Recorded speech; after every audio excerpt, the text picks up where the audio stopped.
Hey everyone, this is a new tutorial series in which I will teach you how to make a few different state machines for UI handling and maybe character and animation handling. We're going to start off by just creating a new project in our Unity. I updated to 5.31, so if you see anything weird it's because you don't have the latest version. StateMachine tutorial, and it's going to be a 2D project, can be a 3D project, it makes no difference. Just use 2D editor. So here we are. I'm gonna create a couple of folders here. The scenes folder. Also gonna create a folder called, this is gonna be called Prefabs.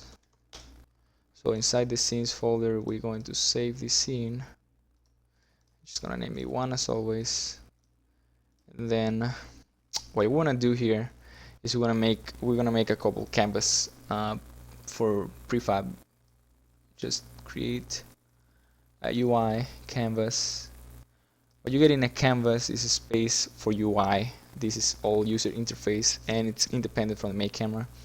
So I'm gonna name this one main menu, and then I'm gonna create a UI object, a panel.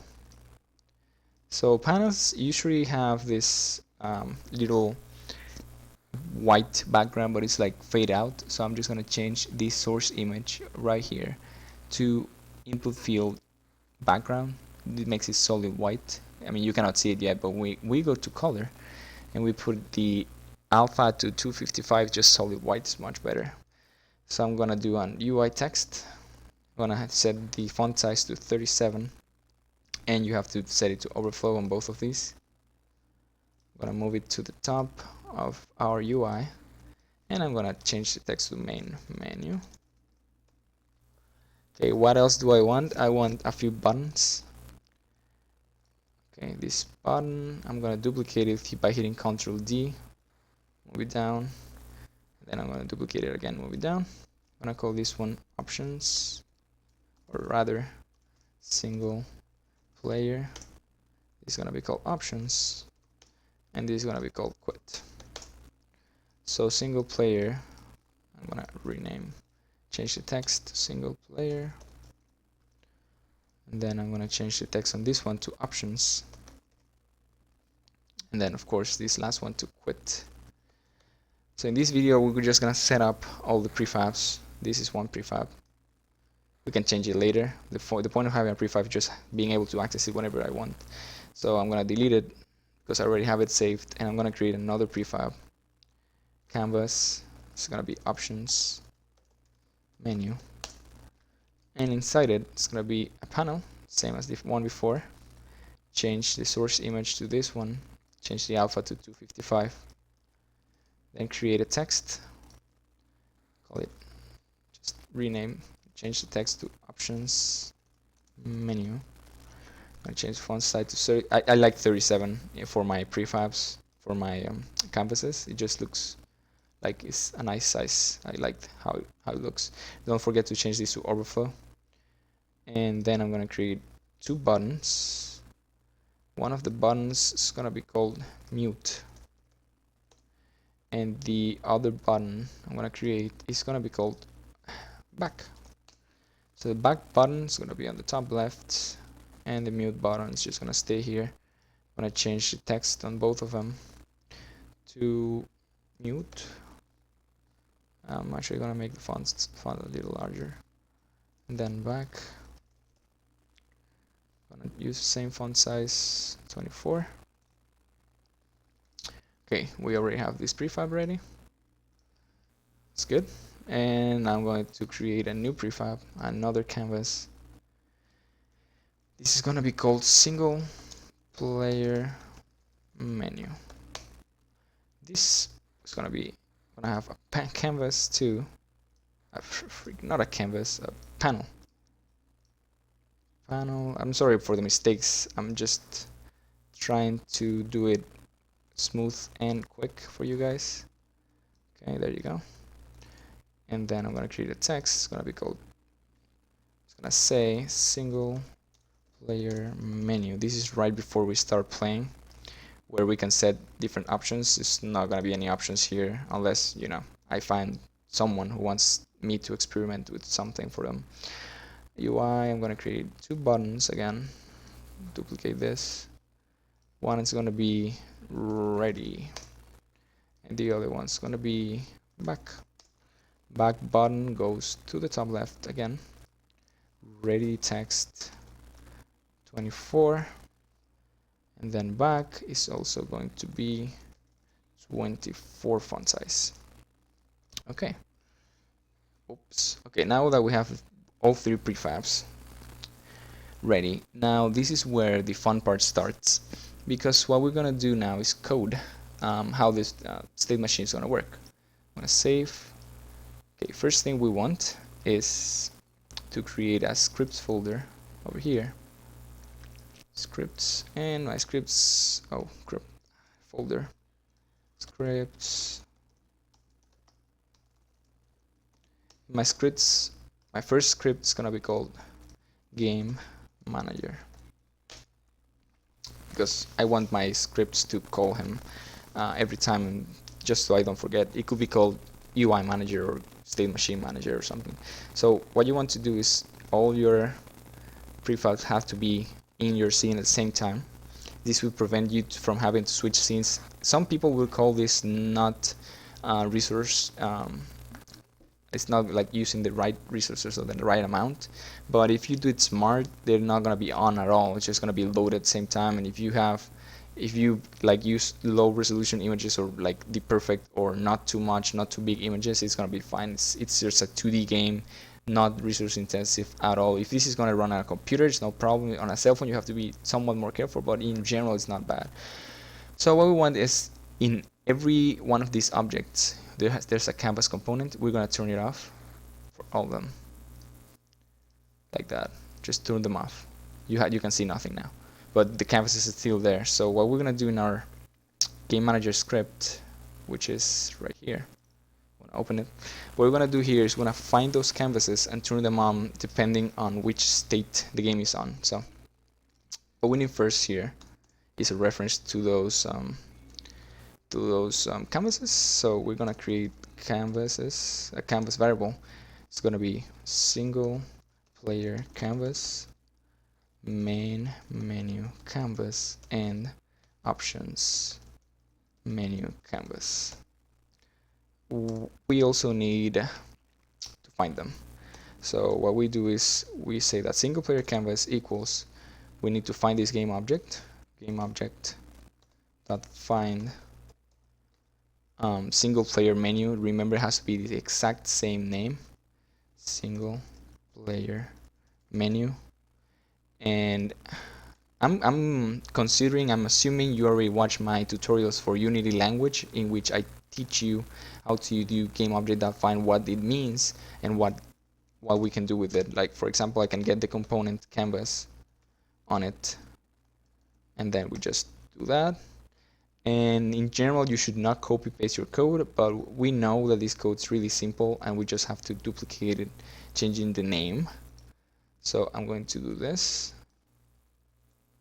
then do main menu canvas equals game object.find, change this to main menu, and then last but not least, options menu canvas is going to be equals game object.find options menu. And then all of that again, just get the component, find the canvas component, which we're gonna be changing, turning on and off with our StateMachine. So now we have we have to attach this game object to something. So we're going to just attach it to the main camera. We could attach it. I'm actually not going to depend on the main camera for this. I'm going to create an empty game object, which is going to be called, game manager. I'm going to position it at 0, 0, 0, because that's what we do, and that's it. Okay, so the script, we need to save it.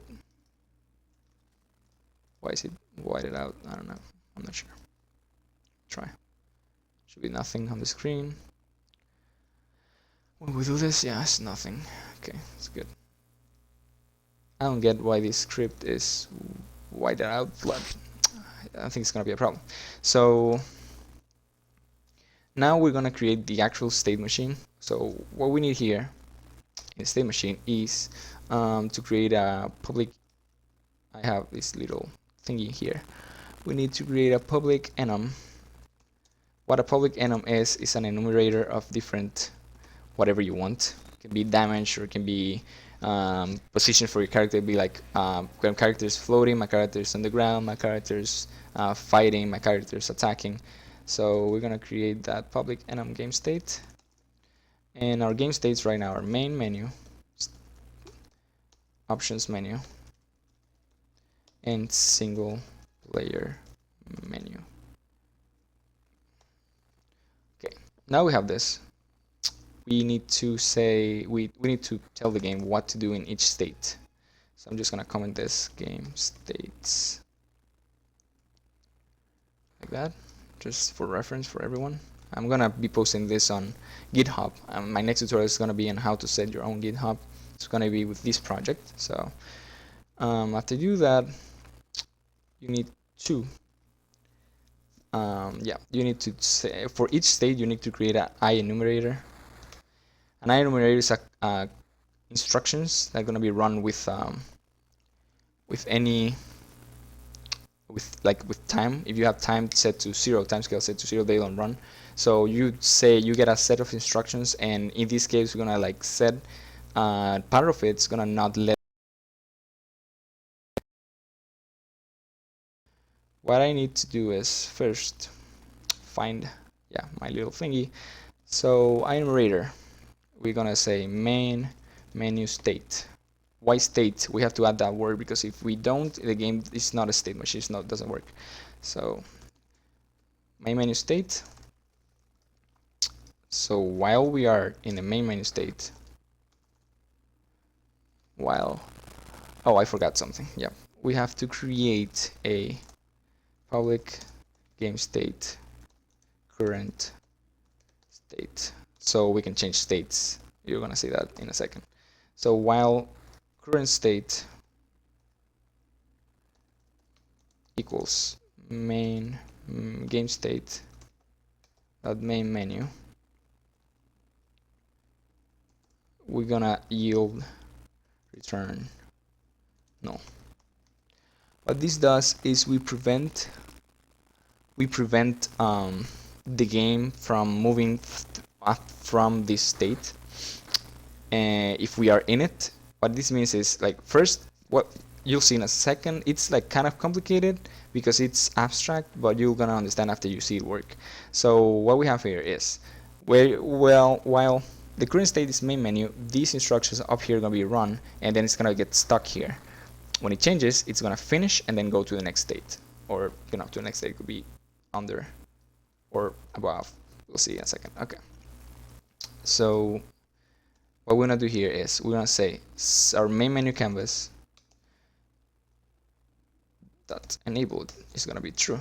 It's gonna be enabled. And if it's not the main menu state, then our main menu canvas is gonna be false. Not gonna be enabled anymore.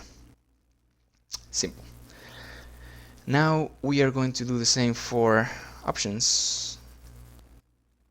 Options menu state. Then we change this, options menu, then options menu canvas, and options menu canvas.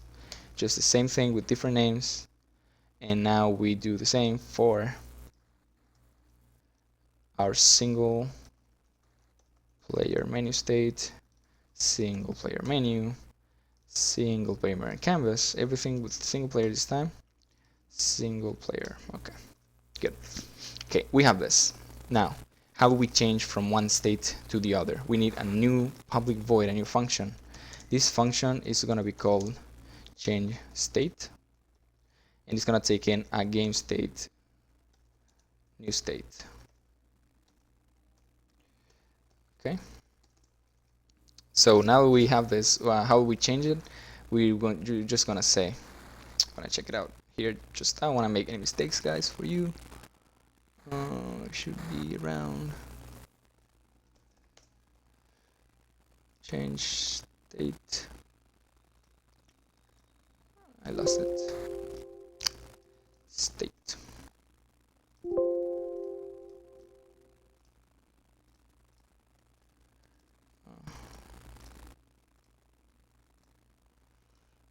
current state. Where's my change state? Can't find it. Give me a second, guys. Just 1 second. I'm sorry. Keep forgetting how to change it. It's simple, but I always forget how to make the code. There you go. Public void change state. Change state, new state. So we check for current state. It's gonna be new state. And then we're gonna start our coroutine, which is one of the I enumerators. So the coroutine is gonna be new state to string, and we're gonna add state. Why? Because when we set the new state, it's gonna be like options or options menu, and we need options menu state. We need to add that string at the end. So now we have this. This is simple, like a simple implementation. As you can see, this code I made before is much more complicated because we had like pause, we had settings, we had it's for a game that's already in the Play Store. So yeah, so what I'm gonna do here is in my start method, I want to start my coroutine called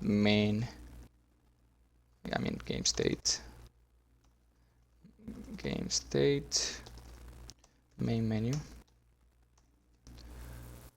Whoops. I guess I can just change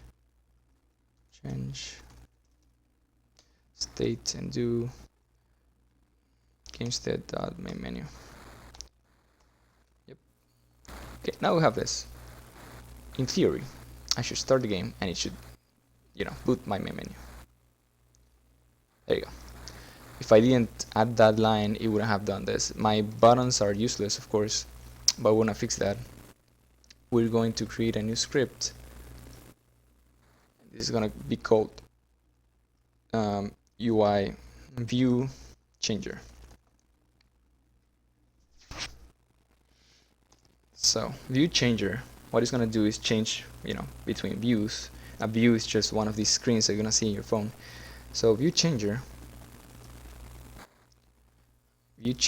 is just gonna have a couple voids. It's gonna have a game manager. We're gonna find it. Find game manager equals find object of type game manager. And now we can see the game manager. What we're gonna do is we have to save it. I don't know why it does that. For me, just have to save assets, so it saves all the time. So I'm gonna create a couple of voids. Public void main menu. It's fine. So I'm gonna do is I'm gonna set it to game manager. A change state. Game state. Game manager. Game state main menu. Okay, good. Now this is changing to my menu automatically. So public void options. It's gonna be the same, just with options menu. Don't forget to change the name. Public void single player. This is also going to be just this single player menu. Okay, now we have this. I'm also gonna create a public void quit, because I want to be able to quit the game anytime I want through that button I set on the main menu. And this is just gonna do application.quit, but I'm gonna add a little note. Debug.log. You are in the Unity editor, dummy. You cannot quit here. Yeah, because you can only quit where you are in outside of the editor. Okay, now we have this little script. This script is gonna be on the main camera. I do one on the main camera this time. And now my buttons, ready and back. Back's gonna be, I'm ready, it's not gonna do anything yet. Back's just going to be, I'm gonna find the main camera here, and I'm going to do main menu. In main menu we have single player. Of course we have to find the main camera and then do this single player there. We're gonna find the main camera again, and we're also going to do, so this time is options, quit. It's gonna be main camera again. You have to do this every single time. You change your quit, options menu. We have to, I'm gonna add the mute function too, so you can, you know, I already have it in my other tutorial series, but just to not have you guys need to watch that. Back is gonna be main menu. Save this. You have to apply all the changes to your prefabs. Apply. I hit play and see if it works. Single player, Ray doesn't work, back throws you to main menu, options, mute doesn't work, and quit, it since you are the editor, dummy, you cannot quit here. I'm gonna do the mute function real quick. Public void mute audio listener. Oh, I have to find the audio listener and all that. I'm not gonna do that because the video is probably really long by now. So yeah, that's a simple StateMachine. I hope you guys learned something today. And this code is gonna be on your Git, and you're gonna be able to get it. I'm gonna teach you how to make a Git in the next video. So thank you for watching. If you have any questions, go to the comments. This is gonna have a text explanation too. So see you guys later.